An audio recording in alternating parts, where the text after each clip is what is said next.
longo dos anos, o reconhecimento para que dali justamente desenvolver os trabalhos, em comunidade, principalmente na comunidade carente, comunidade de baixa renda, como suporte, através do suporte financeiro, do apoio, que é o que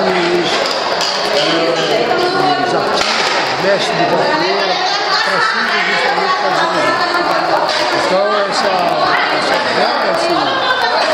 esse apoio, o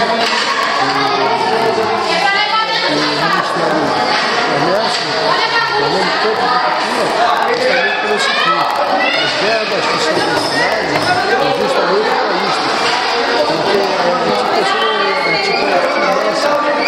para que as melhorias na escola desenvolvidas, as atividades, e também no interior dos grupos, eu posso falar no caso da capoeira, com aquela de dança, teatro, folclore em geral.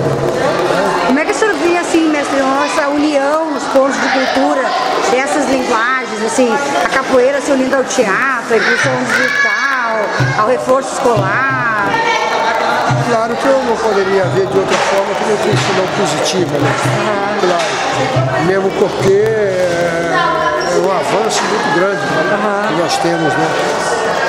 Depois de tantos anos de luta, né, de batalha mesmo, em prol da comunidade carente, né, mais de 20 anos, 25 anos, sem nenhum tipo de apoio. Então, esse ponto de cultura, esse apoio e suporte que é fornecido, eu acho que vem a beneficiar, sabe, talvez provavelmente milhares de crianças, adolescentes, e também idosos também, né? Sim, claro. Então todos serão beneficiados, todos terão o privilégio de estar participando dessa iniciativa. Então acho que eu não poderia ver de outra forma se eu fosse de forma positiva. Estou feliz porque eu sinto que eu me sinto privilegiado justamente por ter essa notícia.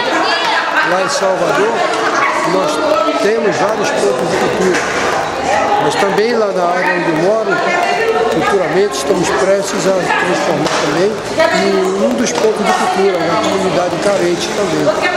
Então, esse é o nosso trabalho, essa é a nossa, sempre foi a nossa vontade, e hoje nós temos o prazer e o privilégio de estar aqui na cidade de Canoas, mas precisamente, né, aqui em Guajubira, que sempre foi uma área tanto quanto carente, né, e graças a Deus está sendo beneficiado. Então, obrigada, gente. Obrigada.